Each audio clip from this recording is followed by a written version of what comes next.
Greetings, citizens, and welcome to another edition of Ship Shape, the show where we give you the rundown on what's in the ship development pipeline, who's working on what, provide interviews with developers, and occasionally debut a brand new ship being added to Star Citizen's pantheon of spaceships. I'm your host, Content Manager Jared Huckabee. Now, behind me, you see the ship pipeline. That's the ever-evolving, continuously refined network of phases, milestones, and review checks necessary to ensure you the best possible spaceship for your Star Citizen experience. And it's been a while since we've given the full rundown on what's being worked on and where. So let's get things started and jump right into things, shall we? With the recent release of Star Citizen Alpha 3.2 to our live environment, a new wave of ships have begun their journeys through the pipeline.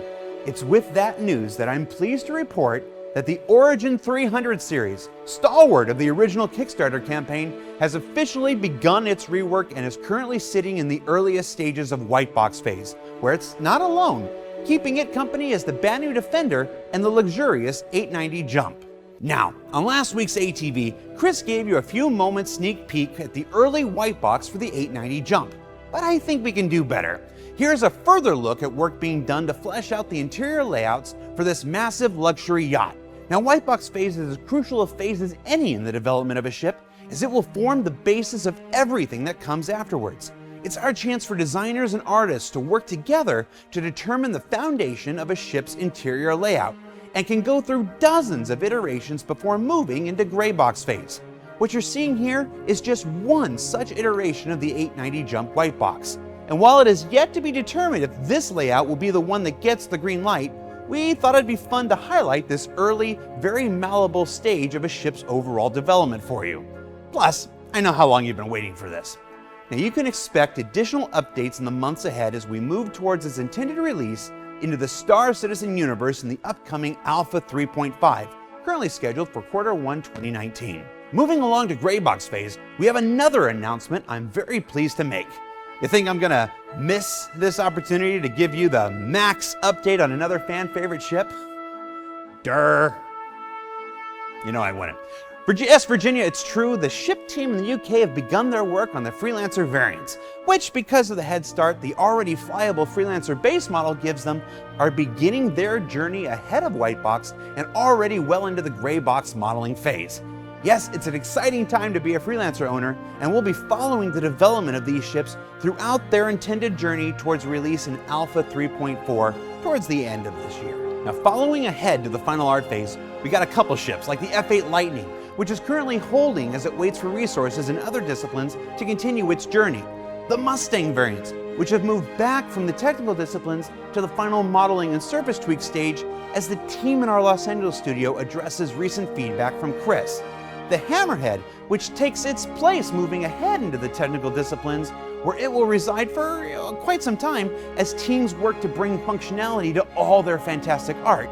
And then the 600i Touring variant, which is waiting for tech setup resources to become available. It's a busy time for our ship pipeline as 3.3, 3.4, and even 3.5 ships continue their journeys towards a full and complete realization into the Star Citizen universe. But what's next? Even a game of Star Citizen's breadth and scope still needs additional ships to flesh out its various gameplay systems and professions. And one of those that's captured the imagination of backers since the introductions of the Cutlass Red and Endeavor Hope is that of assisting your fellow player when personal injury strikes your character.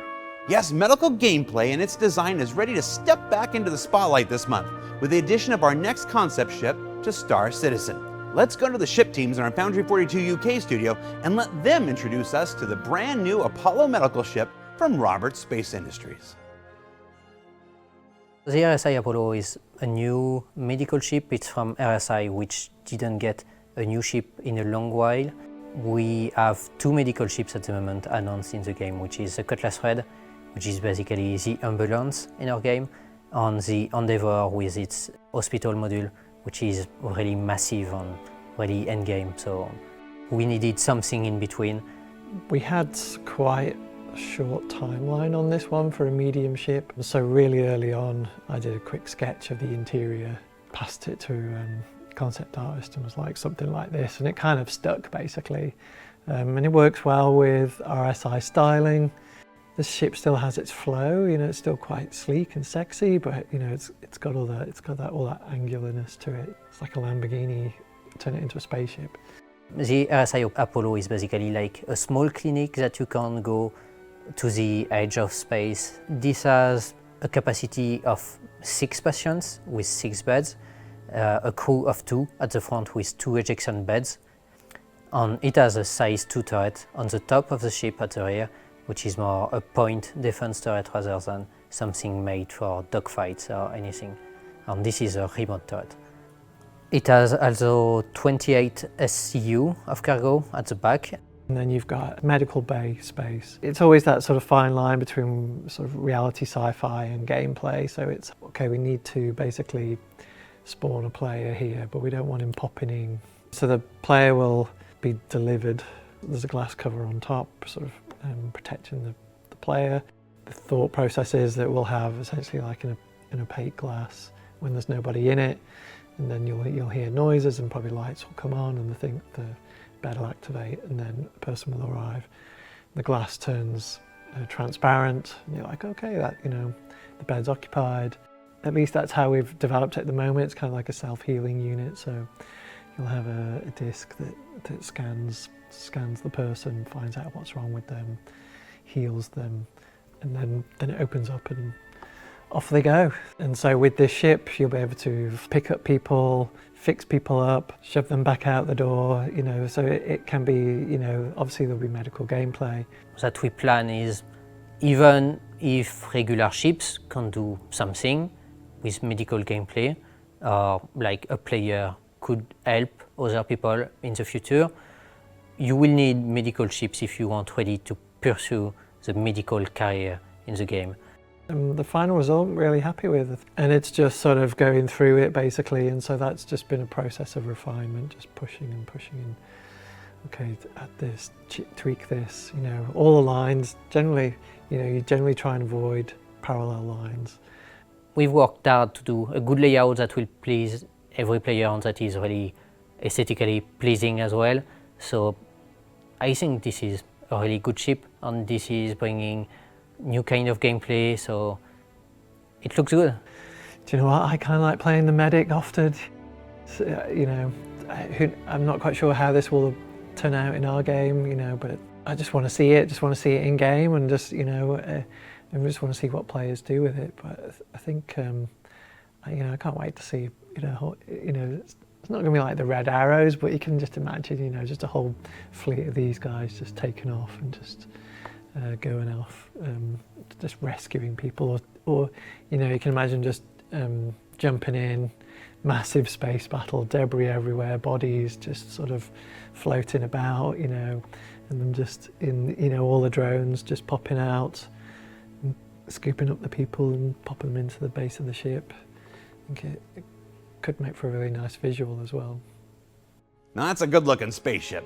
The RSI Apollo concept promotion begins today for all backers, and I encourage everyone not just to check the ship out, but the additional medical gameplay post going up on the robertspaceindustries.com website as well.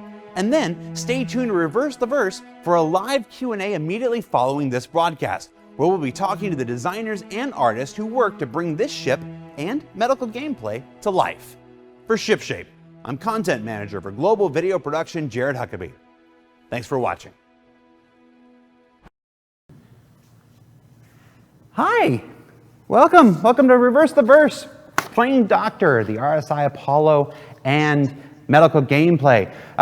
It's me, I was just in that video and now I'm back here. We're trying something different. We're playing, we said we'd play with our video step, we're playing with our video step. Joining us on the show this week, two of the folks you just saw in that video, Paul Jones and Corrington Bilmont, joined by John Crew, no stranger to the RTV guest panel. How you guys doing? Good, thanks. Yeah, good. Thanks. Okay. Just to be clear, we're not playing Doctor with each other. Yeah, there's no doctors and nurses going on. No, here. we're playing Doctor with our backers. Sorry. All right, so it's one of those things.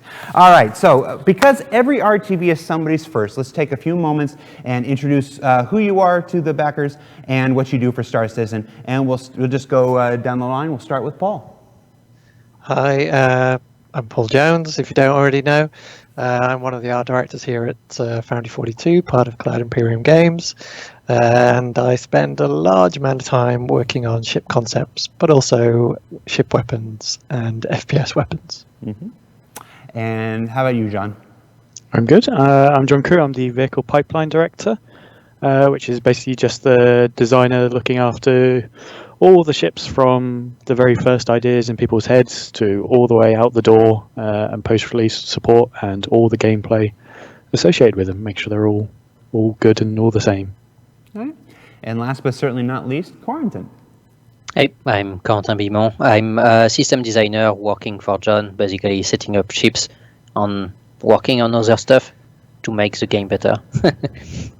And you're the designer of note for the RSI Apollo. Yeah, Got it. other ships. I'm sorry? Worked for other ships that we've seen this year with Paul, like 100, Hercules, and ships like this. So That's right. All right. So it's if you haven't figured it out yet for any reason, we are launching a brand new concept ship promotion today. The RSI Apollo. It's a new medium-sized medical ship. We've got a lot of questions. I'm certain you guys can submit your questions live in one of two places, either in the Twitch chat by prefacing your question with the word question in capital letters surrounded by brackets. You can also do the same in Spectrum, which is our bespoke communication platform on robertspaceindustries.com website. Same process. Question in capital letters by brackets. That'll help our community management team pull the questions out from the chat. Right off the bat, I've got a couple questions for you guys just to get us started. My first question, right off, just the first thing that I thought of. Why RSI? We haven't had a new RSI ship, if I remember correctly, since October of 2016. I mean, it's been a while. Why not just another Aegis ship? Why an RSI ship? Well, Who's going to answer that? That's not me. So we were looking at obviously we know the breakdown of ships per manufacturer. We know what's out there, what we've planned for, be it ones that we haven't concepted yet, but things like Kickstarter reward tiers, and ones that we've got in development. And RSI had not had one for a long time, and it sort of fitted the styling of it, really, where we in our heads where we were thinking to go with this ship, and it sort of just sat there. It didn't quite fit in with done a lot of Aegis ships. They're more military stuff. There can always be more, but at this time, not really. Anvil, again, very military. Drake has the Cutlass Red, which I'm sure we'll talk about during this. Misk's got the Endeavour, again, sort of medical gameplay. RSI starts being that big manufacturer that doesn't have something like this. Yeah, there's been a concerted effort, at least from my vantage point, standing outside but adjacent to the vehicle pipeline here. There's been an effort I've seen this year to broaden the horizons quite a bit. We brought Consolidated Outlands, or Outland rather, back to the forefront. Crusader, C-words. We brought Crusader back to the forefront. We're bringing RSI. It's just really nice to see. So I think if I'm allowed to speak for the community in that regard, I think it's a good thing, and I appreciate it. Now, Paul, since we don't have that many RSI ships, we've got the Constellation line, the Aurora line, the Orion, and the Polaris. How did you start when they gave you the brief and said this is RSI? Because it's not as developed as other manufacturers, where do you start on this? That's a good question. I mean, for me, it was the Connie was the launching point, really. I think for me, the Connie is the one that's sort of most accessible in terms of relative size, or sort of size bracket. For me, it was sort of the signature ship, and it was just really sort of, obviously we'd worked on the Polaris previously, but Polaris is quite a bit bigger, and kind of just really wanted to sort of drive this back to the sort of basics of sort of those conny shapes, and really once you function in the functionality of the ship, how you want to get in and out easily, the things you want it to do. Again, sometimes these things they start to shape themselves. So yeah, it's been fun. It's been I sort of really got to understand sort of the workings of Ryan Church's mind, I would say, because he was obviously the original concept artist. And without having conversation with him, you really sort of have to figure out what's going on, and then you take your key components and transpose it onto the new ship. It's always it's a little bit like cooking, isn't it? You've got your sort of base recipe, and then you sort of add in your chef's flair, and then hope everybody likes it at the end. All right, so we referred to this as a medium-sized medical ship. For anybody that maybe hasn't read our Shipyard series of articles from last year, either John or Corentin, walk us through what constitutes a medium-sized ship, and why did we decide that this ship was going to be medium instead of small or large or whatever? So yeah, medium is basically there's medium large basically once we start looking at what we wanted with the Apollo, which is having several patients on doing this kind of stuff over a large distance, this kind of stuff. We thought, well, it's too big to be a small ship. And the issue is that even if the Endeavour is massive, like bigger than large was too big for what we wanted to do. So medium was basically the sweet spot, even if it's close to some ships that you can think are a bit too small on some ships that are a bit too close to large. So it's a bit tight, but it's the sweet spot basically to do what we wanted to do, which is, well, we will talk about it, and we've seen that in ship shape and other stuff, but it was a sweet spot on a medium ship is basically going around, but without needing a lot of people with you to do this kind of stuff. Yeah, the larger you get, the larger extra stuff you have to factor in. They start becoming big targets, so you either need to start throwing turrets all over the place on them, which then, if they're manned turrets, you need spaces for people to be in those manned turrets, you need spaces to get to them, or you start sort of almost needing larger components to provide that defense, which then just makes it a bigger ship, at which point you're back to being a large one. So medium just fits that goal nicely. And if you compare it to the Cutlass, right, they're the same sort of width if you factor in the Cutlass's engines, which sort of artificially bloat it, but it is a fair length longer, and because of the shape of it, whilst on paper it doesn't seem that much bigger than a Cutlass, there is a lot more usable space in it. Okay. All right, so obviously the Apollo promotion will start in earnest later on today. The preview for Concierge members started last night, and it's got a fun game, by the way. If you haven't played the game by some of our developers in the UK studio, I highly recommend checking that out. What can you tell us about the stats now? And obviously, again, the promotion page will come out later today. We're hoping right around the time that this show ends, so hopefully less than an hour from now. But what can you tell us about the stats now? Cargo, armament, armor, that kind of stuff.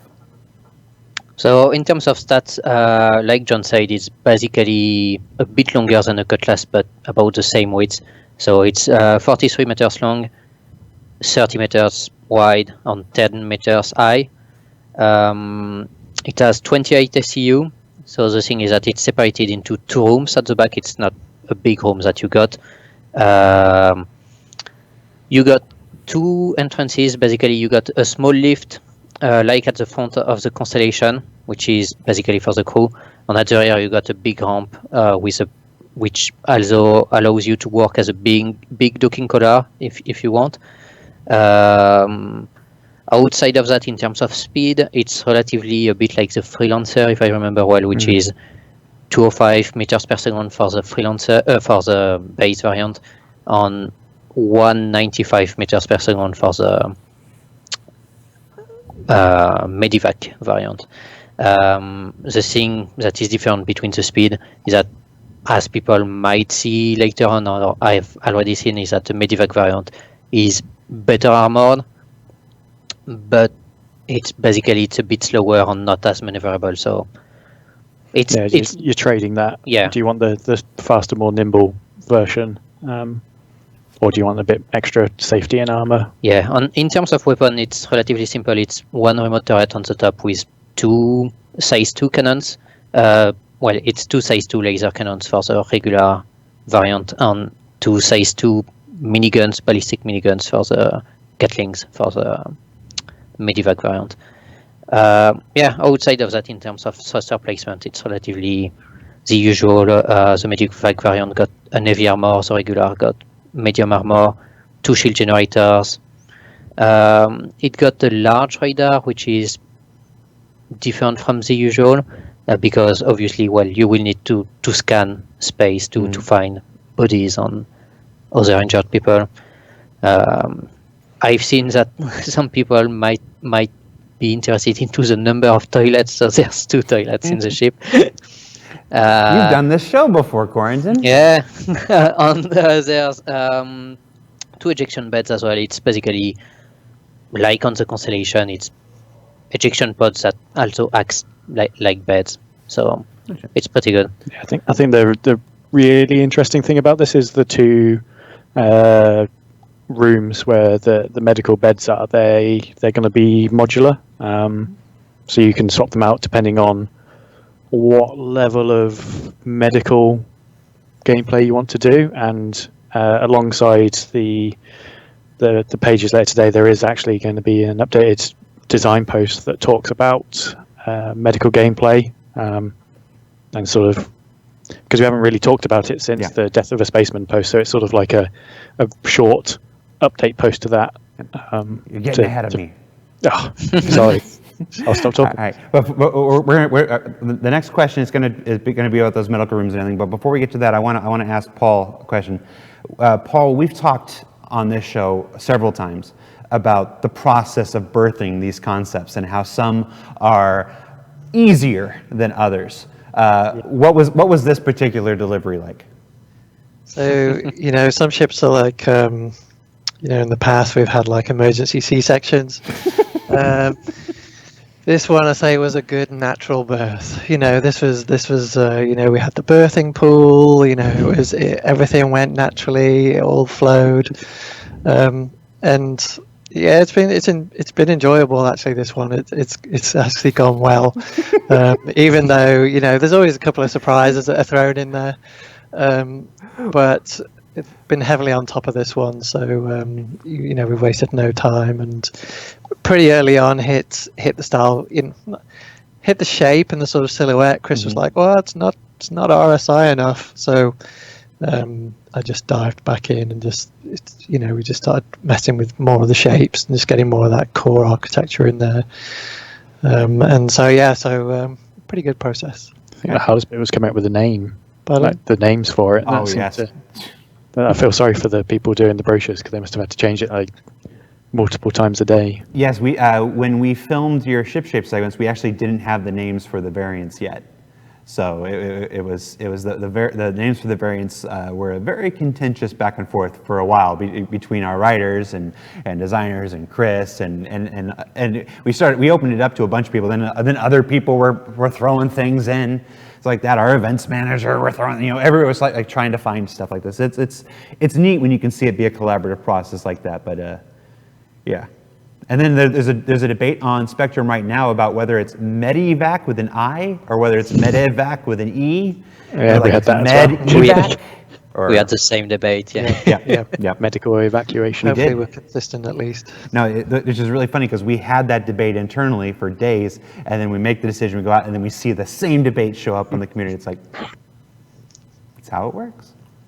All right, so now I want to talk about the interior for a bit. We actually have an image. You guys won't be able to see it, but I'm certain that you've seen it before. We've got an image of the layout of the interior here.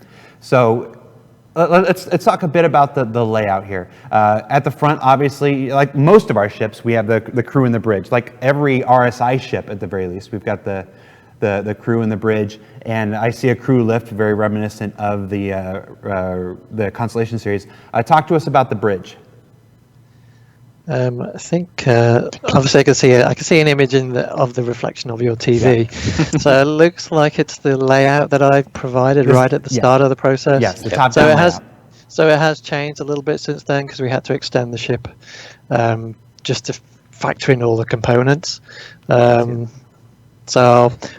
yeah, in terms of the bridge, it's fairly straightforward. You know, we sort of went backwards and forwards on things like visibility because we all know fans, you know, because I tried to get some extra struts in. Corrigan was like, no, get them out.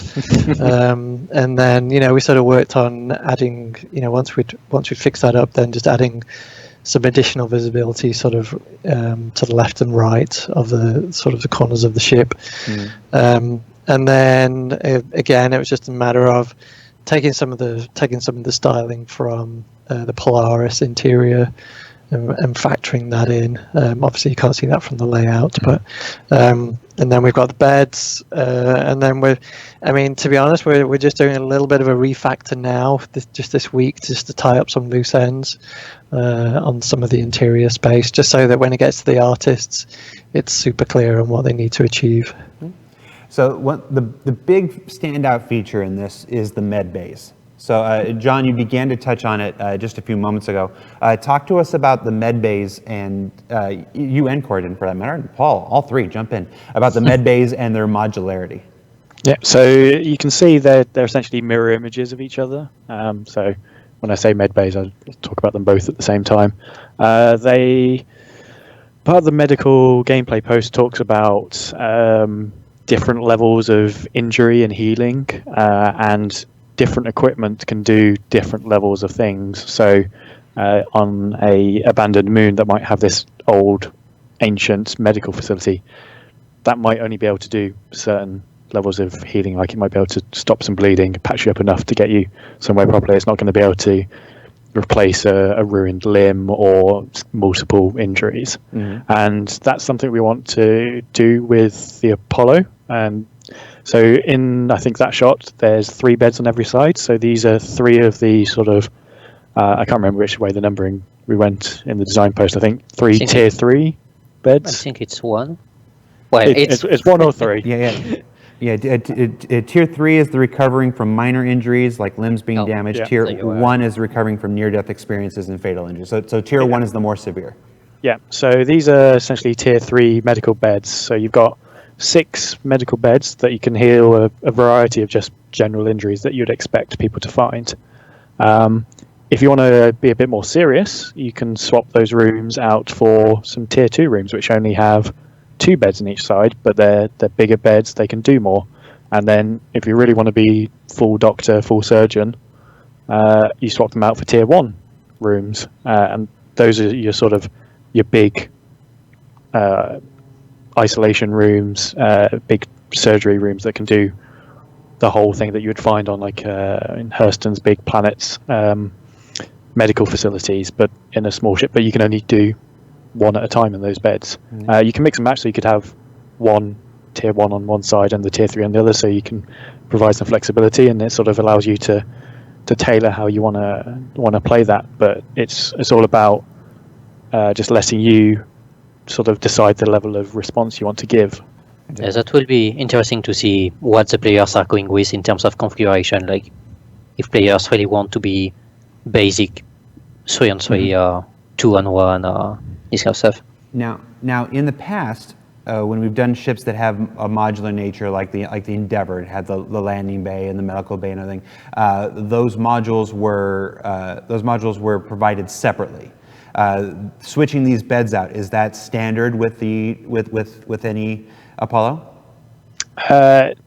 It's just the tier 3 ones at the moment. I don't know how we're gonna plan on that. That's one for the marketing department to decide on. Once we've sort of nailed that down a bit more, we can decide how much sort of extra gameplay they give and whether you get a set with that base purchase or they're additional. So right now, and JJ, why don't you come back to me real quick? Right now, I do want to confirm that when the RSI promotion starts in earnest towards the end of this broadcast, there are no modules that are being provided for the promotion at this time. The ship that you get will have the tier 3 beds, and how we choose to roll out the tier 1 and 2, we will decide once the tech for that comes online and we know more. It's one of those things we wanted to preserve until that tech comes online and it's developed further before we tried to ascribe value to them and stuff like that. So for right now, it's just the ships in the tier 3 beds. Now, you did mention, you mentioned the tier 1, the tier 3 and stuff like that. That's related to the medical gameplay shipyard post that's going to go up later today. Obviously, we wrote a whole post, so we didn't have to sit here and talk about it, but it isn't up now. So give us the Cliff Notes version. How does medical gameplay work today in 3.2, and how are we thinking it's going to work going forward? Yeah, 3.2 right now is fairly easy. Obviously, it evolved a bit over time. Like, it's not what we got a long time ago, but right now it's basically you get injuries or you get bleeding or whatever, and you use your Medipen or you die, basically. Mm-hmm. So that's it. We got some stuff that is already in the code, like planned for it, like for injuring limbs and stuff like this. Like, but it's not where we want to go yet. Basically, we got this plan, but obviously it's not there yet. And the thing is that what we want to do is doing some kind of permanent injuries where it's like death of a spaceman that Chris wrote a long as we were reading through that, doing this post, there was quite a lot of it that is still like completely accurate today, even though it was written 4 years ago, 5 years ago. It's still exactly what we plan to do. So in our heads, we need to do this huge design post about how much has changed, and actually there isn't a huge amount that's changed.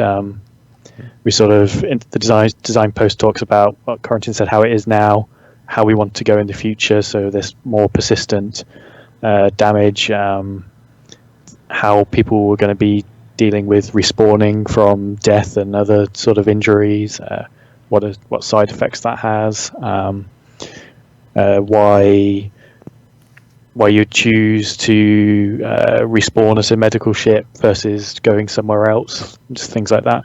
Stuff that wasn't in the game when that was written, that is now, that when that was written, there wasn't a huge amount in game to sort of get your mind wrapped around, whereas now there is significantly more. So there's a lot more questions that have come up since then, and we sort of cover that. It's not a huge, full, in-depth article like Death of a Spaceman's Why. It's not Death of a Spaceman 2.0. It's more like a little... it clarifies a lot of things. Like an appendix. Yeah. Now, one of the things that we're introducing in that post is the concept of the Tier 1, the Tier 2, and the Tier 3 injury states to the player. Tier 3 sounds much like what we have in 3.2 now with limb damage, where it goes from like normal to hurt to damaged to your crap's just ruined. Yeah, and right now your player dies, but in the future your player won't die. They'll enter some non-death state, right? Yeah. Okay. Tier 2 from that is a more serious injury. What can you tell us about Tier 2? Tier 2 is sort of at the moment, when you get to that final state in our limbs, the ruined state, you sort of lose functionality, but you can heal with your Medipen and that goes away. Tier 2 is that won't go away just from injecting yourself with a pen. You're going to have to start getting some serious medical support, otherwise you're losing massive functionality, like being able to hold stuff or being able to jump, sprint. So that's your sort of, if you don't get healed quickly enough, there's going to be long-term effects for that. And then Tier 1 being the near-death experiences. Yeah, Tier 1 is something has gone badly wrong and you need to get help stat, otherwise you're going to die, and then you're going to have even more problems when you come back, beyond having presumably lost your ship that you were in, or you were just on a planet somewhere and got taken out. I think Death of a Spaceman talked about a lot of persistent, like if you repeatedly kill yourself or get killed, that this sort of starts accumulating persistent effects, and that's very much the case. So tier 1 medical equipment is like you see like traditional big sci-fi healing machines like in Elysium and things like that. That sort of tier of Don't talk to me about Elysium. have you got nightmares about that scene? I hated that movie. I hated that movie. Apparently, like nobody who ever wrote that movie knows that you can't just turn a computer off and it loses everything in its memory. Anyway, Paul. Hello. This ship is red. We don't have a lot. We don't have a lot of. We don't have a lot of color. We don't have a lot of real striking visages in our ships. It's commentary that's been made for some time on our ships. This is a very striking profile. I want to talk to you about the livery, how we got there, and why. We have an image, actually, JJ. If you can put that up, we got an image of several different versions. It looks like 13 different versions before we ended up with the one that we did. Why don't you walk us through this?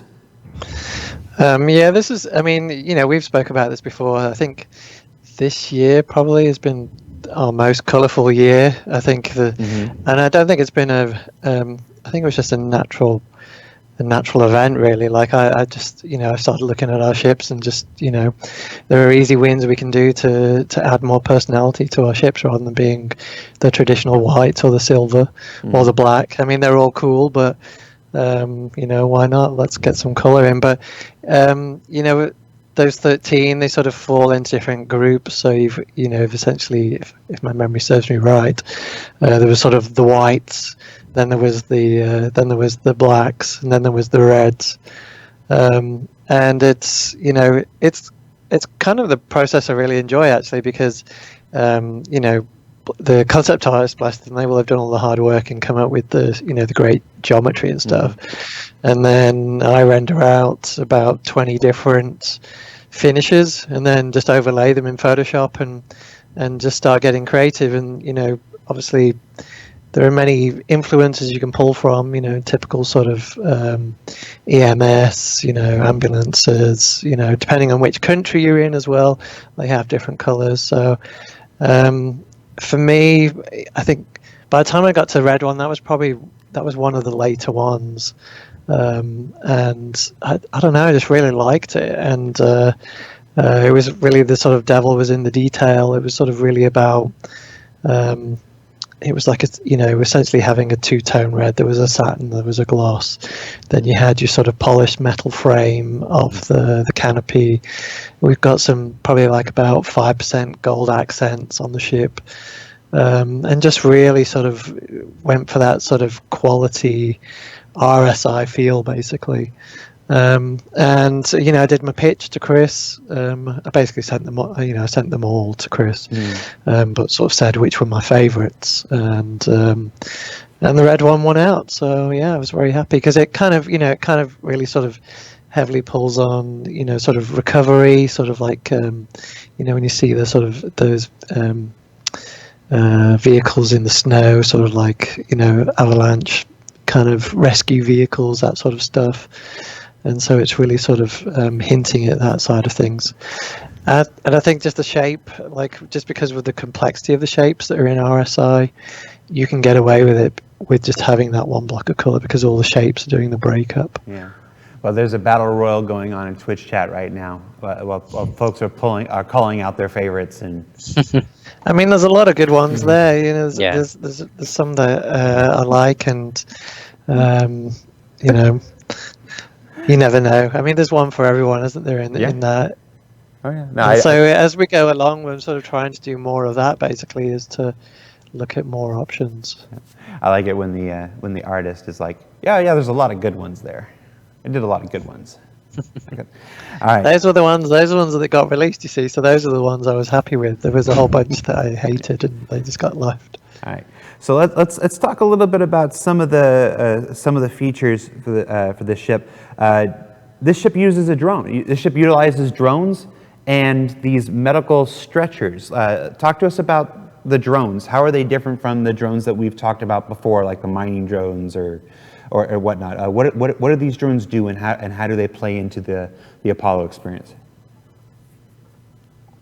I can talk about at a functional level. The drones are drones. They can be controlled remotely, or they can be semi-autonomous. But these ones are specifically designed for. I was going to say capturing, but that's probably an aggressive tone for rescuing injured people particularly in space where they're just floating around, so they can be sent out. They come out the bottom of the ship, come encase the person in this sort of protective field. Because obviously in your space, you might be with a cracked suit. You probably don't want to just be left in the void until you get back in the ship. So it sort of encases them, goes back in the ship, and it's sort of quite a neat system. I don't think we really showed it in any detail, but they go in the bottom of the ship and they sort of get filtered to the underside of the beds, and the drone attaches onto the underside of the beds, and they come up through the beds, and the beds all sort of open up to take them. And then the drone goes back down, leaves them on the bed, so it sort of makes a nice seal to put them in this sort of healing bed, and then they can go off and do it again. Obviously, if you've got 6 beds, you can fill it up with 6 people. You only get 2 drones with it, and they are just for that. It's not like the Vulcan's drones that you can repurpose into doing other things. They are purely for capturing and rescuing bodies. So you're not going to go. You can't use them to go up to another ship and rescue the missiles off them and put them back into your ship. Not with that attitude, mister. Oh, go ahead. And they are sort of the stretcher in the same way. So if they're not being semi-autonomous, unless I'm just speaking nonsense now, they are one and the same. This is whatever you guys want it to be. Like in terms of the art style and the art and the design, it's fairly flexible. Yeah, stop it being a remote-controlled drone. It's essentially a hovering platform that you can maneuver. Yeah, that's on also the planet. one of the reasons that we put a big ramp at the back with a big airlock is, if needed, like the drone can't be used properly, you just push it on. Go in. Yeah, it blurs the line between a drone and a stretcher. Is it a drone or is it a stretcher if it's being pushed by someone? Now, so the drones are how you bring people on. How do you bring people off? If that's a necessity. Well, hopefully, if you've done a good enough job, they can get off by themselves. But you could use there's space in there for those drone stretchers to go into the room and get people back into them and take them. Say you've only got tier 3 beds and someone just keeps bleeding out. You've transported them from where you found them across to a big medical facility for more, like they've got a tier 1 injury that they need healing. There's only so much time you can keep them alive in your ship with tier 3 equipment. You put them back on the drone stretcher and you take them, like you see with an air ambulance that lands at a hospital. It lands, they come out, you take them in to get healed for good. Okay. It's that time. It's that time in every one of these shows. Will it fit? What ships can house? Do we anticipate? Now, obviously, until the question is always, will the ship fit in that ship? And the answer is always, until both ships are completely built, we're not going to be able to say 100%. But as well as we can anticipate, what ships do we think the Apollo will be able to nestle securely inside? Definitely not the Polaris. That's just we were looking whether what we'd said on record about the Polaris all those years ago about it, and found this really nice fan-created image where they had extrapolated the landing pad size out of the HoloViewer model and then taken all our ships in game. And the old Cutlass couldn't fit on there. So the new Cutlass definitely won't fit on there, which means the Apollo won't fit on there. We were talking about the Endeavour earlier. Obviously, the Endeavour's not being built at the moment, so we're sort of quite flexible on what we can do with that. So we fully intend for it to fit in the module, the hangar module there. I know way back in the day when we talked about it, it was said to hold 2 Cutlasses. I believe. Don't know whether it will still take 2 cutlasses. Now the cutlass has got bigger since then, but if it holds 1 cutlass, it will definitely hold 1 Apollo. Maybe not 2, because that's going to start getting very long. Might look a bit odd.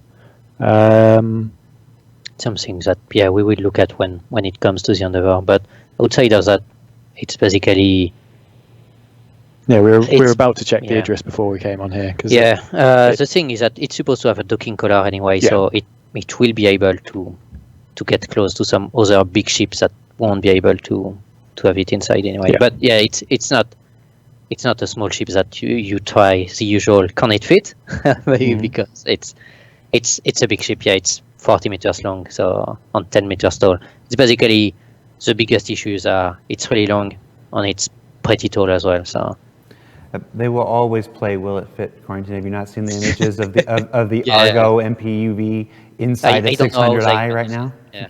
Anything fits with enough force. We've talked about the Cutlass Red a number of times. The Cutlass Red has been the only medical ship, search and rescue ship in this kind of size bracket for a while. Let's compare the Apollo to the Cutlass Red. Why would somebody want an Apollo instead of a Cutlass Red? And let's go the other way. Why would somebody want a Cutlass Red instead of an Apollo? So basically, there's 2 things about that. Is that obviously the Cutlass Red, the last time we've talked about it is when it was way smaller. Now it's way bigger. But the intention stays the same, is that it only has 1 bed inside. So it's not something like you can take a lot of patients. It's something you get on the scene, you get someone, you can either go somewhere to an hospital, for example, or to an Apollo, to an Endeavour, this kind of stuff. But it's a bit complicated with that. And the other thing is that the Cutlass Red obviously is based on the Cutlass, which is a pretty big fighter now, which is a medium fighter. So while it won't be as powerful as the Cutlass Black, because it's not a fighter. It loses the turret, so it loses a couple guns. It will still be more powerful, I'd say, a bit more like you go on a hot zone with the Cutlass rather than going with an Apollo there. Obviously, the Medivac variant of the Apollo is pretty good, but it's more you got a really emergency. You need to go there and you need to escape quickly. Yeah, the sort of the methodology we use internally is the Cutlass Red is your ambulance, or sort of like your combat ambulance. It's very small scale, but it's faster. It's got the armament. The Apollo is like a little doctor's clinic where it can treat a small amount of things, and the Endeavour is your big city hospital. And all 3 are completely valid. Not everyone wants to have the big hospital. Not everyone wants to have just an ambulance. Some people want all 3. That's fine. They all work together in the same career, and you can go up and down the chain as you please, because if you want to just jump in and just ferry 1 injured person around at a time, the Apollo is sort of overkill for that. Whereas you might get a medical mission where you've got 4 injured people to transport within a time limit. Yeah, you could probably do that in your Cutlass Red, but you're going to have to be going fast and not make a mistake or not get interdicted during that time. Yeah, technically, the Cutlass is still the starter because it's only 1 bed. Yeah, but it doesn't mean that you can't use it for all your medical career. The Cutlass Red was actually due to go into production sort of around the time we were starting this process, and we pushed it back because of the ship, because we wanted to solve a lot of the unanswered questions with medical gameplay that we just hadn't really thought about. And rather than just start the Cutlass Red and sort of put ourselves into a corner, we pushed that back. It's still some months away before we start doing it, so we got our ducks in a row with this, and then we can work out like, where does the Cutlass Red fit against this, where does the Apollo fit against that, and make sure they're both complementary to each other, not that one is just blast the other one out of the water. Yeah, I can imagine that in hot zones the Cutlass Red might be a more attractive option if you're going into the middle of an active engagement. Yeah, And then It's- the Apollo is, coming around afterwards. Not that the Apollo can't be used in an active engagement if you're a savvy enough pilot. Anyway, but I can see a number of situations where you might prefer the Cutlass Red over an Apollo, and vice versa. Yeah. So, all right. One of the questions that's inundating the chat, especially from the very moment we mentioned the Endeavour, is the Endeavour had a respawn mechanic that would allow players to effectively respawn inside the Endeavour medical bay. Any talk about that functionality with regards to the Apollo? We talk about in the design post. It's sort of something that comes with medical ships as sort of a feature of their gameplay, rather than I can't remember whether the Cutlass Red came before the Endeavour or vice versa. It came before. Then obviously those two ships at the time were such a huge scale apart that it made sense for the Endeavour to be the higher tier. But yeah, you get it through various levels of medical gameplay. Whether it's having those tier 1 beds that allows you to bring people back from the dead is, I think, the way we'll go with it. So the Endeavour's going to have those out the box. The Apollo, you can make it be like that if you want to. The Cutlass Red, probably not, but we'll see. All stats subject to change. Paul, let's talk a little bit more about the Apollo interior. Obviously, there's not a whole lot of interior with the Aurora. So when developing the style for the interior, did you have to lean on the Constellation, the Polaris much, or did you use this as an opportunity to expand the RSI style guide even further? Yeah, it's obviously there's been a lot of work done on the Connie, and I kind of just wanted to. I mean, yes, we have done some stuff on the Polaris, and this is a little bit of a having your cake and eating it, maybe. Like I've taken some elements from the Polaris, and some of the shape language that works well for this, for the overall sort of like medical bays and central room. Obviously it's medical, so we're keeping it clean in that area, but the cockpit and those sort of areas definitely will have similar doors, things that the fans are familiar with, door frames, buttresses. So yeah, I think it will be an advancement of the RSI visuals, but everything will still tie in. There's a lot of the Bengal in there as well. I guess the Bengal and the Polaris they're very similar. Yeah, and I guess it's taking that sort of cross-sectional shape from the corridors and feeding that in, and so there's lots of nods. Yeah. Follow-up question: why you hate struts? Why did we want better visibility? Who did that? Yeah, there's been a bit of a debate, not a long debate, but Yeah. it just obviously when we look at the Constellation, there are some struts. When we look at the Apollo, it's a different kind of ship, and you need to look. Oh, it's there, body's there, body's there, body's there. And it's something that personally I wanted to push on.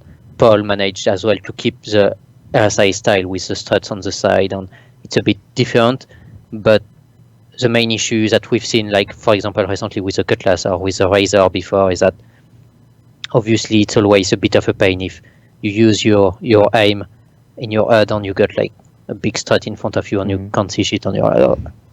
Can I see or not? So yeah, that's something that works really well as well with the slanted glass.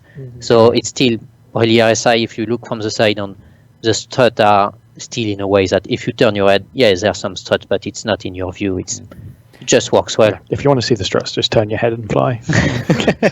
Another RSI hallmark, there have been 4 RSI ships before this. The Aurora and the Constellation utilized VTOL fans, and the Polaris and the Orion did not. The Apollo does not look like it has any VTOL fans.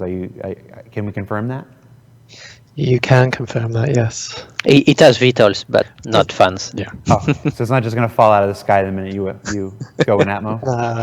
And like I say, it was a 50-50, so it was what works best visually with the ship. We actually tried to make the fans for a while. At the start, we tried to put fans in there, but it didn't work with the shape. Yeah. There's evidence there on the development boards, and All right. yeah, we dropped it. All right. So we are almost out of time. So I'm going to do a couple lightning round questions here. Let's try to hit as many of these as we can before we go. How many crew are required to operate the Apollo? 2. 2. Okay. What's the max crew? 2. Right? How many beds? Well, there's 2 beds. 2 beds. So. So that's a bit. Can a Cutlass Red dock with an Apollo? You mentioned the docking collar. TBD, depends what we do. Obviously, the Cutlass Black lost its docking collar. We'll see on the red. Okay. Let's see. Can you use this ship for cargo? So, Yes. okay. How many drones will be available to pick up stranded citizens? I believe you said 2. 2. Okay. What are the differences between the 2 Apollo variants besides just the look? Armor, maneuverability. There's some missiles. Oh yeah, then there's Yeah. 2 size 3 missile launchers. So obviously, it comes with 2 size 2 missiles on each. But yeah, I've seen people wondering, but why is there missiles on the medical ship? Read the But law. yeah, it ties pretty well with when we were making the variant on it. It was, oh yeah, it works well as well with the mini game and other stuff. It's not something like, it's not overpowered or whatever. It's not like you won't start taking down all the ships coming with your medical ship and taking down all the ships. So it just works well. Yeah. And RSI's got a bit of a standing history with these projectile weapons between the torpedoes on the Polaris and the missile racks on the Constellation. So. Yeah, it's probably got the least missiles of any RSI ship. Yeah. Will the Apollo have flashing red lights like an ambulance? That's a good question. We didn't put it in the concept images. I mean, we've obviously got we've got lights.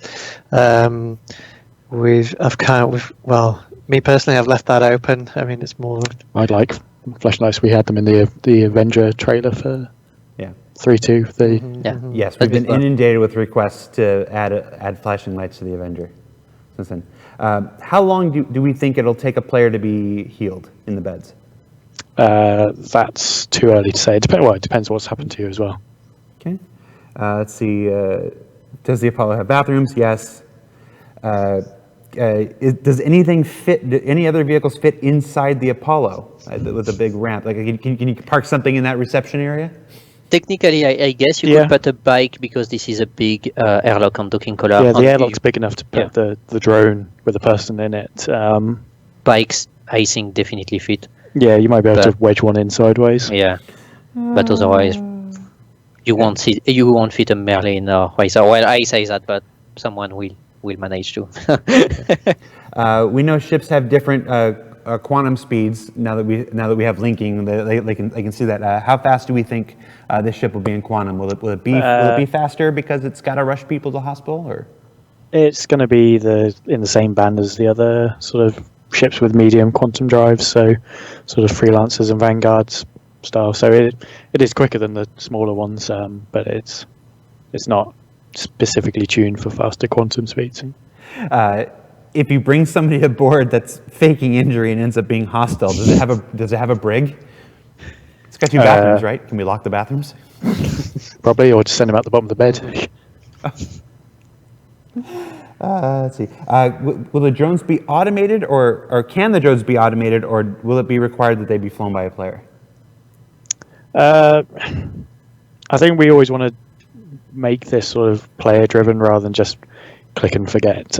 So I would expect them to do them well. They're player-controlled, and we'll probably leave some sort of level of semi-autonomous. So they might go out and find the things for you, but to actually bring them back, that will be something we want players to do. Chris is always make things hands-on rather than just click a button. And probably the most common question we get asked, and this speaks volumes about the people who watch this show. Can the drones kidnap people unwillingly? Can we rescue people who don't want to be rescued? I would say no at this point. The person's got to be sort of immobile. They're not like huge tractor beams on the things. It's just like I'm not sure if the question is probably, can you do a scam where you get someone, heal him, and say now you must pay because I healed you even if I shot your leg before. That sounds like that's a bit sandboxy. So who knows? Yeah, I would expect players to put people in these drones. They're going to have to be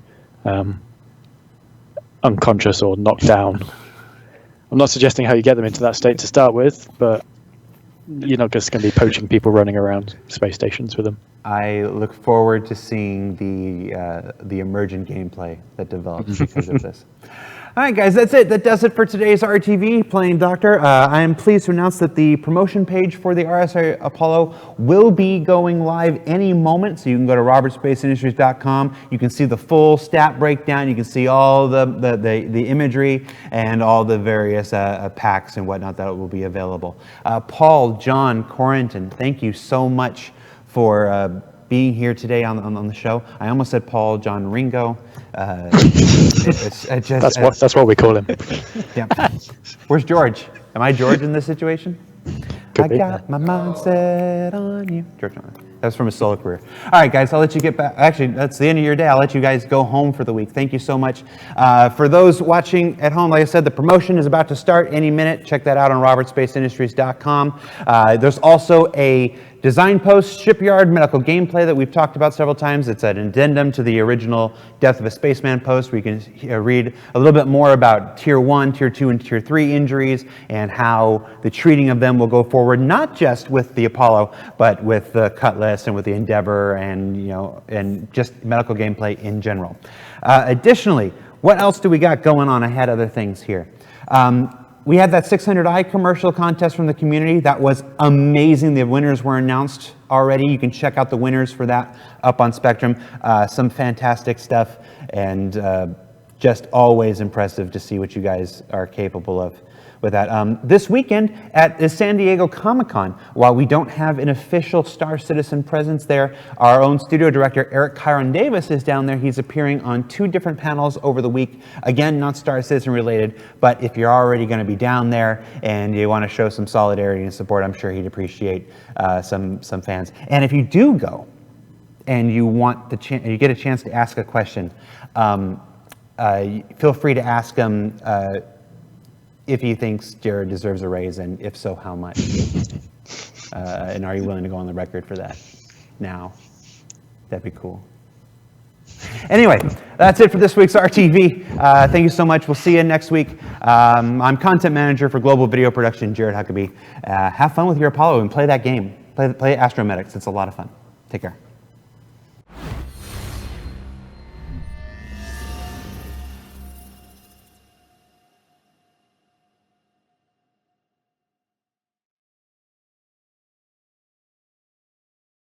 Thanks for watching. For the latest and greatest in Star Citizen and Squadron 42, you can subscribe to our channel, or you can check out some of the other shows, and you can also head to our website at www.robertspaceindustries.com. Thank you very much for watching.